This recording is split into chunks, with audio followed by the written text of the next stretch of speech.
Bonjour Charlotte, bienvenue à l'Atelier des Chefs. Je suis ravie de te recevoir aujourd'hui. Et comme je sais que toi aussi tu aimes recevoir tes amis et que tu adores les fruits rouges, nous allons réaliser ensemble une verrine de fraises avec une chantilly au basilic et des tuiles croustillantes aux amandes. Pour cette recette, on va utiliser les fraises que tu m'as amenées, les fraises Charlotte. On aura donc besoin de 500 g de fraises Charlotte, de 5 centilitres de vinaigre balsamique, de 70 g de sucre glace, de 15 g de farine, de 2,5 centilitres d'eau, de 25 g d'amandes hachées, de 20 g de beurre, mais aussi de 20 centilitres de lait, de 10 feuilles de basilic, de 30 centilitres de crème liquide et enfin de 20 g de sucre glace.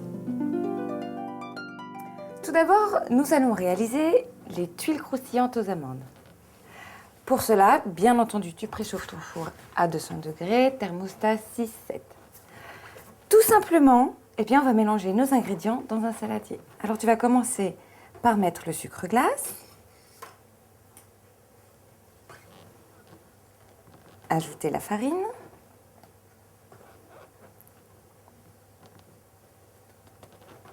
les amandes hachées,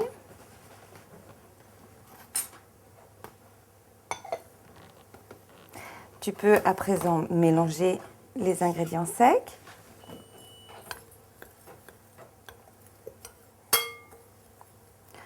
Et puis on va ajouter l'eau. Là, tu continues à mélanger.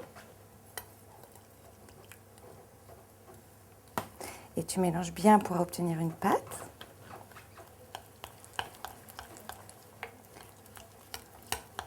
Très bien. Et maintenant, on ajoute le beurre qu'on fait fondre au préalable au micro-ondes. Et on mélange à nouveau.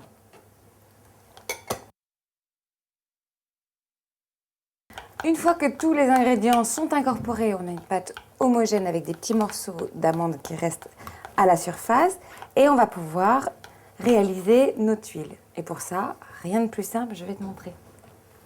Pour les tuiles, tout simplement, à l'aide d'une cuillère, on va prendre un petit peu de pâte et on va disposer en tas sur la feuille. Ce qui est important, c'est que comme la préparation avec la chaleur va s'étaler, il faut bien espacer les petits tas. Une dernière pour les gourmands. Il ne reste plus qu'à enfourner les tuiles dans le four préchauffé à 200 degrés. On va les faire cuire 6 à 8 minutes et attention de bien surveiller la cuisson pour éviter qu'elles ne brunissent. Une fois les tuiles bien dorées, on les pose sur le plan de travail. Attention à ne pas se brûler, c'est très chaud. Et on attend un petit peu qu'elles refroidissent pour qu'elles durcissent légèrement.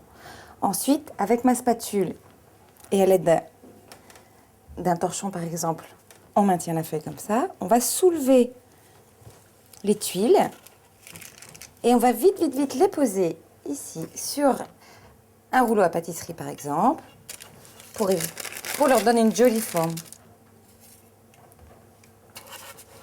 Donc c'est une opération qui doit se faire assez vite parce que c'est un peu comme du caramel, ça durcit. Et quand c'est trop froid, on ne peut plus lui donner la forme qu'on veut. Voilà. C'est simple, non? À présent, on va réaliser la chantilly au basilic. Et pour réaliser notre chantilly, il nous faut un ustensile particulier qui s'appelle le siphon. On va donc préparer la chantilly. D'abord, on va utiliser du lait et on va le faire bouillir dans une casserole.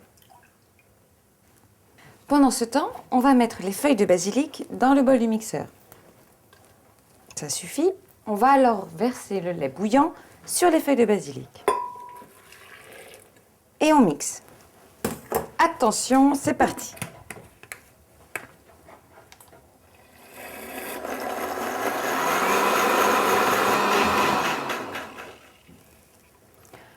Lorsque le basilic est bien mixé, on va maintenant le verser dans un saladier. Et on va ajouter le sucre glace. Est-ce que tu veux t'en occuper? Voilà, très bien. Puis tu vas mélanger. Et enfin, on ajoute la crème liquide bien froide.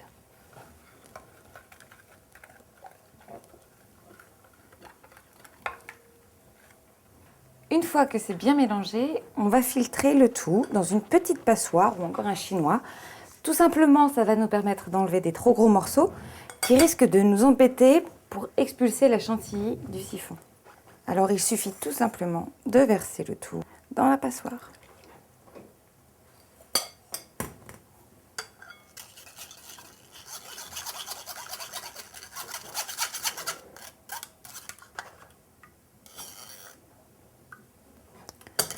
La préparation obtenue, on la verse dans le corps du siphon, sans faire de bêtises.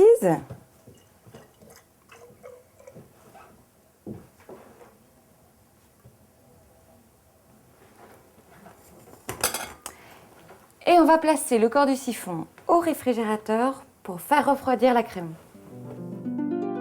Dernière étape, on va s'occuper des fraises Charlotte. Et bien pour cela, après les avoir bien lavées, on enlève la queue et on va les couper en 4 dans la longueur. Cette fraise Charlotte a une belle forme de cœur. On la reconnaît bien grâce à sa couleur rouge brique. Sens-moi ça. Elle a un parfum fort et agréable et un goût délicat et très parfumé. Et on va les couper en 4. Une fois que les fraises sont coupées, on va maintenant réaliser nos verrines. Tu peux toucher. Regarde, le siphon est bien froid. On va donc pouvoir maintenant incorporer le gaz dedans. Donc je ferme le siphon. Il suffit de le visser. Tête à l'envers, c'est très important pour faire circuler le gaz dans le siphon. Et il ne reste plus qu'à visser pour incorporer le gaz. Voilà. Pour nos verrines donc, eh bien, on va mettre les fraises dans les verres. Je te laisse faire.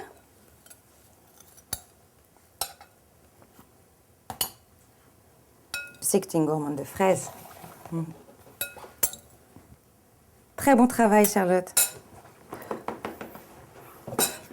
Pour les amateurs, on ajoute un petit peu de vinaigre balsamique blanc. Ça va permettre de réveiller le goût des fraises. Et là, on fait un petit peu comme on aime, on n'est pas obligé de tout mettre. Quelques gouttes suffisent.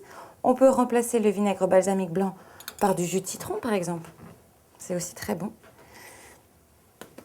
Puis, on va ajouter notre chantilly. Alors, attention les yeux. Le siphon, avant de s'en servir, on le secoue énergiquement. Et maintenant, on va mettre notre chantilly sur les verres.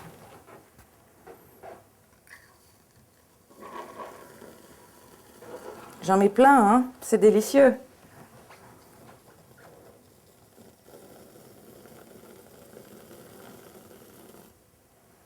Allez, pour les gourmands. Et on va terminer cette magnifique verrine avec les tuiles croustillantes.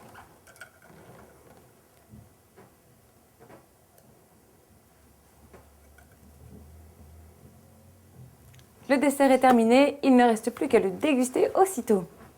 Voilà Charlotte, c'est terminé. On s'est vraiment bien amusés toutes les deux. Tu as vu comme c'est facile de réaliser des desserts avec des fruits de saison. J'espère que tous les enfants s'amuseront autant que nous à réaliser cette recette avec leurs parents.